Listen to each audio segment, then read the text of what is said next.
ये जो आप बिल ला रहे हैं, आप देश को बांटने का काम कर रहे हैं, जोड़ने का काम नहीं कर रहे हैं। आप दुश्मन हैं मुसलमानों के, उसका सबूत ये बिल है। ये सिर्फ इंटरफेरेंस है, क्योंकि ये सरकार जिस तरीके से इनको मैंडेट मिला है और यूपी में जितनी बड़ी हार मिली है, उसी का बदला लेने के लिए सबसे पहले माइनॉरिटीज पर अटैक होता है। ये अध्यक्ष महोदय बहुत सोची समझी राजनीति के तहत हो रहा है। वक्फ संशोधन विधेयक को लेकर मुस्लिम नेताओं और संगठनों में काफी रोष है। इस विधेयक को लेकर कई तरह के सवाल उठाए जा रहे हैं।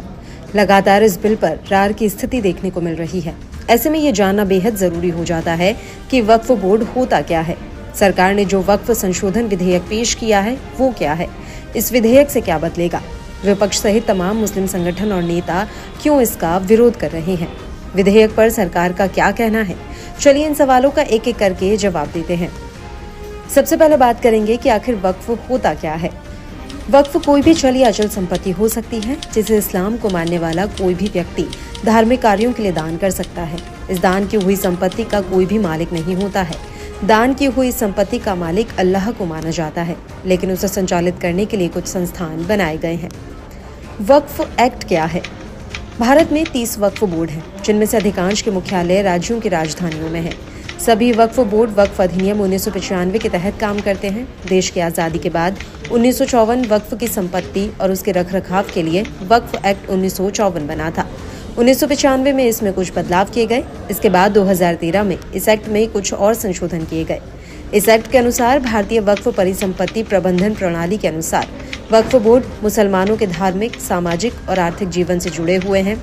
वे न केवल मस्जिदों, दरगाहों, कब्रिस्तानों आदि की मदद कर रहे हैं, बल्कि उनमें से कई स्कूल, कॉलेज, अस्पताल, डिस्पेंसरी और मुसाफिर खानों की भी सहायता करते हैं, जो कि सामाजिक कल्याण के लिए बने हैं।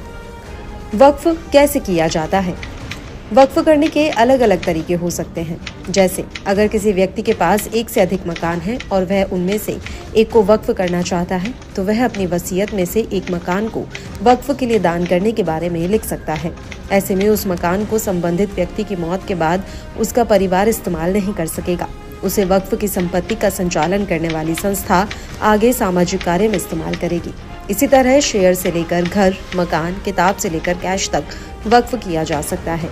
कोई भी मुस्लिम व्यक्ति जो 18 साल से अधिक उम्र का है, वह अपने नाम की किसी भी संपत्ति को वक्फ कर सकता है। वक्फ की गई संपत्ति पर उसका परिवार या कोई दूसरा शख्स दावा नहीं कर सकता। वक्फ की संपत्ति के संचालन करने वाले लोगों को क्या कहते हैं? वक्फ की संपत्ति का संचालन करने के लिए वक्फ बोर्ड होते हैं। ये स्थानीय और राज्य स्तर पर बने होते हैं। उत्तर प्रदेश, बिहार जैसे राज्यों में अलग अलग शिया और सुन्नी वक्फ बोर्ड भी हैं। राज्य स्तर पर बने वक्फ बोर्ड इन वक्फ की संपत्ति का ध्यान रखते हैं। केंद्रीय स्तर पर सेंट्रल वक्फ काउंसिल राज्यों के वक्फ बोर्ड को दिशा निर्देश देने का काम करती है। देश भर में बने कब्रिस्तान वक्फ भूमि का हिस्सा होते हैं। देश के सभी कब्रिस्तान का रखरखाव वक्फ ही करते हैं। देश भर में करीब 30 स्थापित संगठन हैं जो उस राज्य या केंद्र शासित प्रदेश में वक्फ संपत्तियों का प्रबंधन करते हैं। इन्हीं संगठनों को वक्फ बोर्ड के नाम से जाना जाता है। वक्फ बोर्डों के पास कितनी संपत्ति? भारतीय वक्फ परिसंपत्ति प्रबंधन प्रणाली के अनुसार देश में कुल 3,56,047 वक्फ संपदा है। इनमें अचल संपत्तियों की कुल संख्या 8,72,324 और चल संपत्तियों की कुल संख्या 16,713 है। डिजिटल रिकॉर्ड्स की संख्या 3,29,995 है। सरकार का संशोधन विधेयक क्या? 40 से अधिक संशोधनों के साथ वक्फ विधेयक में मौजूदा वक्फ अधिनियम में कई भागों को खत्म करने का प्रस्ताव है। इसके अलावा विधेयक में वर्तमान अधिनियम में दूरगामी परिवर्तन की बात कही गई है। इसमें केंद्रीय और राज्य वक्फ बोर्ड में मुस्लिम महिलाओं का प्रतिनिधित्व सुनिश्चित करना भी शामिल है। इसके साथ ही किसी भी धर्म के लोग इसकी कमेटी के सदस्य हो सकते हैं। अधिनियम में आखिरी बार 2013 में यूपीए सरकार में संशोधन किया गया था। विधेयक से क्या होंगे बदलाव? वक्फ अधिनियम 1995 की धारा 40 को हटाने का प्रस्ताव है। इसी धारा के तहत बोर्ड को शक्तियां थी कि वह किसी संपत्ति के वक्फ संपत्ति होने का निर्णय ले सके। विधेयक में केंद्रीय पोर्टल और डेटाबेस के जरिए वक्फ संपत्तियों के पंजीकरण का प्रस्ताव है। नए अधिनियम के लागू होने के 6 महीने के भीतर केंद्रीय पोर्टल पर संपत्तियों का विवरण दर्ज करना होगा। इस विधेयक में नई धाराएं 3A, 3B और 3C शामिल करने का प्रावधान है। ये धाराएं वक्फ की कुछ शर्तों, पोर्टल और डेटाबेस पर वक्फ का विवरण दाखिल करने और वक्फ की गलत घोषणा से जुड़ी है। विधेयक में वक्फ की गलत घोषणा को रोकने का प्रावधान है। इन सब के अलावा एक महत्वपूर्ण प्रस्ताव विधेयक में पेश किया गया। इसके तहत केंद्रीय वक्फ परिषद और राज्य वक्फ बोर्डों में कम से कम 2 महिलाएं होनी चाहिए।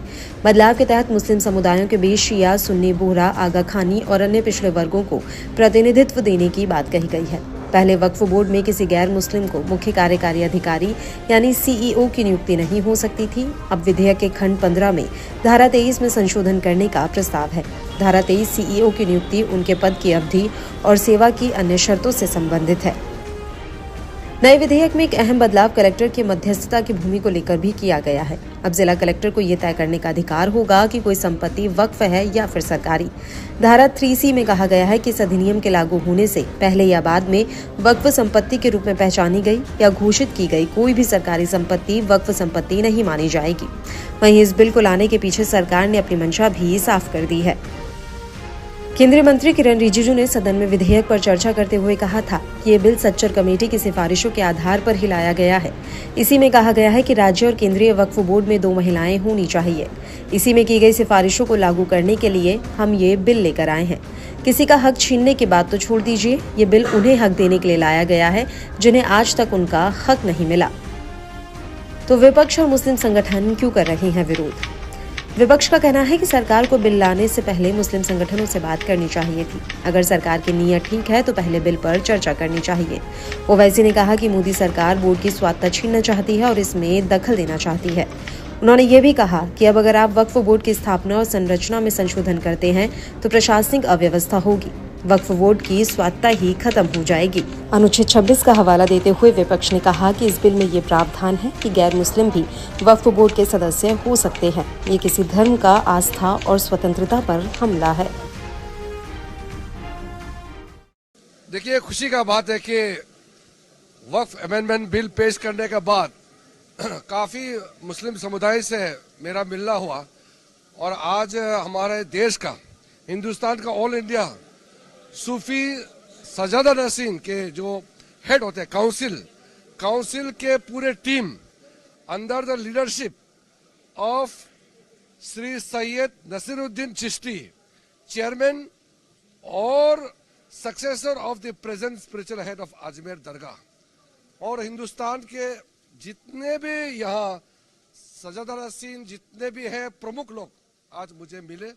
मेरा पास लिस्ट है, मैं आपको दे दूंगा।